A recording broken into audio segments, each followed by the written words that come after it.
Mau kita sedang tidur, mau kita sedang makan, mau kita sedang duduk, intinya kita sedang berada di sebuah bahtera namanya rumah tangga. Itu per detiknya kita sedang menjalankan ibadah sebenarnya. Karena rumah tangga sendiri itu ibadah, perintah dalam agama. Dan saya akan masuk ke kiat yang pertama, mempertahankan rumah tangga adalah rumah tanggamu adalah ibadahmu. Maka ikhlaskan niatmu karena Allah. Itu yang paling pertama memang. Teman-teman sekalian, ikhlaskan niat. Menikah itu jangan karena disuruh oleh orang tua. Jangan menikah karena terdesak. Jangan menikah hanya karena suka. Jangan menikah karena semua teman-teman sudah menikah, tinggal kita sendirian. Semua ini teman-teman harus dibuang jauh-jauh.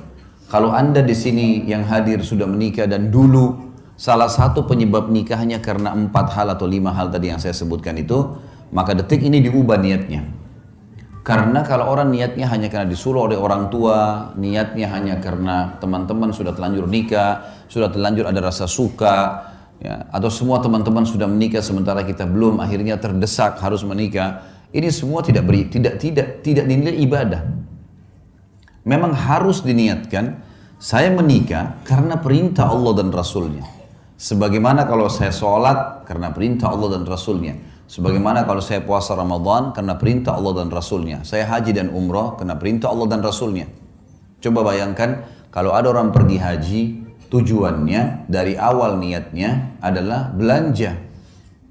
Misal, nanti kalau saya di Mekah saya mau belanja ini, saya mau belanja itu. Kalau saya di Madinah mau beli ini dan seterusnya. Dicampur baur antara niat ibadahnya sama niat belanjahnya. Bahkan ada orang karena niatnya belanja, pada saat umroh buru-buru mau selesaikan. Gak dinikmati tawafnya, gak dinikmati sa'inya, gak dinikmati zikirnya, doanya, buru-buru. Bagaimana selesai, masuk pasar belanja. Beda dengan orang dasarnya niatnya ibadah. Orang kalau niat ibadah Bapak Ibu sekalian, maka semua jadi mudah. Saya kasih contoh. Kalau ada orang pergi haji, niatnya ibadah, haji itu capek loh. Berangkat dari Jakarta saja misalnya ke Jeddah 9 jam. Belum masuk ke Mekah sejam 2 jam sampai di hotel. Belum kita harus tinggal di Mina, di kemah, jumrah, panas matahari, desak-desakan sama orang. Kemudian juga ada Muzdalifah, ada Arafah. Paket, capek sebenarnya, letih. Gitu kan? Setiap azan kita langsung ke masjid, walaupun jarak hotelnya jauh. Tapi subhanallah, orang kalau niatnya ibadah, pulang haji ditanya, Bapak Ibu yang sudah capek nih, sudah 40 hari di sana, 30 hari di sana, tanya mau haji lagi enggak? Pasti jawabannya mau. Kalau orang niat ibadah, dia mau lagi. Suka dukanya semua jadi mudah. Yang panasnya, yang makanannya kehabisan, yang hotelnya jauh, terlupakan semua. Yang antri panjang di imigrasi, dilupain semuanya. Karena niat ibadah itu berbeda. Orang kalau bangun sholat malam, dia niat memang ibadah karena mau berkomunikasi dengan Allah, mau beribadah kepada Allah, lain. Dengan orang yang hanya kebetulan pasangannya bangunin, supaya dia bangun sama-sama. Atau mungkin karena teman-temannya lagi kebetulan nginap, misalnya di satu tempat seperti ini, nginap, kemudian teman-temannya semua buat program bangun sholat malam, lalu dia ikut-ikutan. Beda sekali. Makanya harus diniatkan dari awal ibadah. Ada sebuah kata kunci dalam masalah ini. Semua yang berhubungan dengan kita teman-teman sekalian di muka bumi ini, tanda kutip ya, tanda kutip, adalah boneka-boneka yang sedang Allah titipkan. Saya bilang sama istri saya, dan saya juga sampaikan ke Bapak Ibu sekarang, saya juga sampaikan dalam pelatihan-pelatihan saya. Kalau kamu, saya bilang sama istri saya, adalah titipan Allah kepada saya. Saya anggap kamu tanda kutip boneka, tanda kutip yang Allah titipkan, mengatakan Khalid ini istrimu. Didik dia, lindungi dia, berikan dia hasil keringatmu, nafkahmu. Karena saya, maka saya akan berikan pahala, kau masuk surga. Saya bilang sama istri saya, sebaliknya kamu juga begitu. Kamu menganggap saya, tanda kutip, adalah boneka, tanda kutip ya, yang Allah titipkan. Ini suamimu ya. Layani dia, cuciin bajunya, buatin masakannya, biologisnya, didik anaknya, jaga amanah rumahnya. Karena saya, kata Allah, saya kasih pahala, mati, masuk surga. Ini yang dimaksud dengan ibadah nih. Seperti itu kita memahaminya. Sehingga kita tidak pernah jenuh dalam menjalankan kewajiban. Coba bayangkan Bapak Ibu sekalian, di sini kita mulai dari bapak-bapak misalnya. Istri kita nggak pernah kita kenal sebelumnya. Begitu menikah, kita setengah mati banting tulang di luar sana, nagih utang, jual produk, bangkrut usaha, segala macam. Setelah selesai dapat hasil, kita tinggal kasih kepada istri kita. Dia yang makan, dia yang beli baju, dia yang menikmatinya. Kalau bukan karena niat ibadah, bisa saja seorang laki-laki bilang, siapa perempuan ini enak benar. Hasil keringat saya tiba-tiba langsung diambil saja. Satu sisi. Ibu-ibu juga bisa begitu. Begitu akad nikah, mungkin di rumah ayahnya tidak pernah bekerja.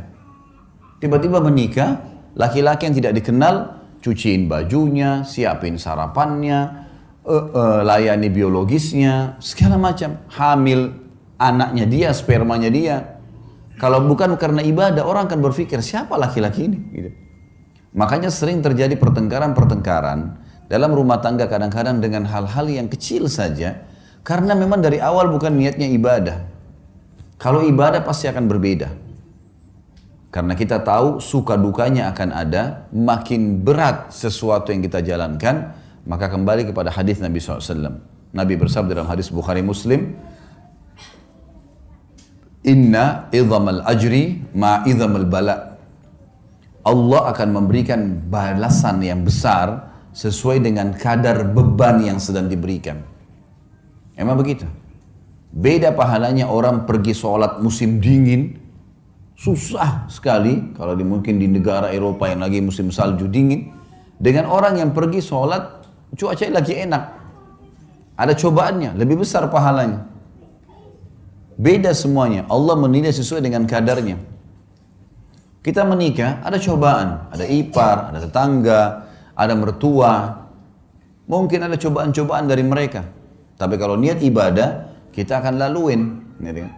Karena ini semua ibadah. Saya tidak mungkin menikah dengan suami saya saja atau istri saya saja. Tapi saya juga tanda kutip menikah dengan keluarga mereka nih. Tidak mungkin dihapus status orang tuanya. Makanya banyak orang kalau tidak niat ibadah, mertuanya kalau datang, mungkin karena mertuanya cerewet misalnya. Maka dia menganggap, tidak usah datang deh. Bahkan tidak mau ikut sama suaminya atau sama istrinya kalau mengunjungin mertua. Bagaimana caranya kita hapus status mertua itu? Status orang tua dari pasangan kita? Nggak mungkin. Bagaimana caranya kita hapus status saudaranya yang merupakan ipar kita? Selamanya itu status nggak bisa dihapus. Tidak ada mantan orang tua, tidak ada mantan saudara, gitu kan? Maka ada orang yang tidak bisa menerima ini hanya karena cobaan-cobaan yang ringan. Permasalahannya karena dia tidak jadikan ibadah. Mertua cerewet, ya sudah, konsekuensinya. Cobaan sedang ada, sederhana dalam Islam. Sabar, terima sabar. Layani apa yang kita mampu, niatkan ibadah. Jadi mudah semua kalau ibadah itu. Yang kita dicerewetin segala, ya sudah, kita tenang aja. Ada yang kita perlu jawab, kalau enggak usah. Sabar itu adalah menerima takdir Allah. Kita bangun pagi, flu. Sabar, gimana caranya? Terima dulu flu itu sebagai takdir Allah, lalu kemudian ikhtiar, cari jalan keluar. Nah itu sabar. Berarti kita bukan berarti tidak sabar kalau kita malah ikhtiar. Kita menerima keadaan, kita nasihatin, coba kita layanin, bersabar. Allah maha melihat kok. Niatin ibadah ini penting sekali. Kalau sudah diniatin ibadah, semua akan mudah kita laluin. Semua akan mudah kita jalani. Kalau namanya ibadah Bapak Ibu sekalian, pasti akan ada gangguan-gangguan. Karena syaitan musuh kita tidak mau ibadah itu berjalan. Pasti akan digoda. Ingat sabda Nabi SAW dalam hadis sahih, iblis, pemimpin syaitan, memiliki singgasana di lautan. Memiliki singgasana di lautan. Setiap hari anak cucunya melapor. Saya baru membuat orang bertengkar, saya baru membuat orang berzina, saya baru membuat orang minum khamr, dan seterusnya. Sama iblis dianggap biasa. Sampai datang anak cucunya yang mengatakan saya baru menceraikan suami istri. Kalimat ini membuat apa? Iblis mengambil cucunya tadi yang melapor menceraikan suami istri, didudukkan di sebelah singgasananya, diberhentiin tugas. Artinya ini prestasi tertinggi. Sampai ulama mengatakan, kalau di luar rumah kita digoda dengan 10 syaitan, maka dalam rumah bisa 1000 syaitan.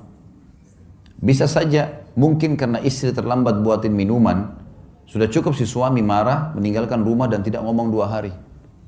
Bisa saja, suami lupa memberikan pesanannya istri, sudah cukup untuk bertengkar, 2 hari nggak ngomong, bahkan sudah bisa mengucapkan kalimat cerai. Godaan syaitan besar, karena ini ibadah. Kita kalau mau bangun sholat malam digoda sama syaitan, kau masih ngantuk, kau masih begini, kau masih begitu. Gitu kan. Ya kita harus bisa melawan itu. Karena syaitan hanya seorang marketing yang menawarkan produk dia, yaitu tinggalkan ibadah. Itu produknya, bagaimana dia bisikkan segala macam hal, supaya kita tidak melakukannya. Ini yang pertama teman-teman sekalian, jadi kita harus menjadikan rumah tangga kita adalah ibadah. Maka ikhlaskan niat karena Allah.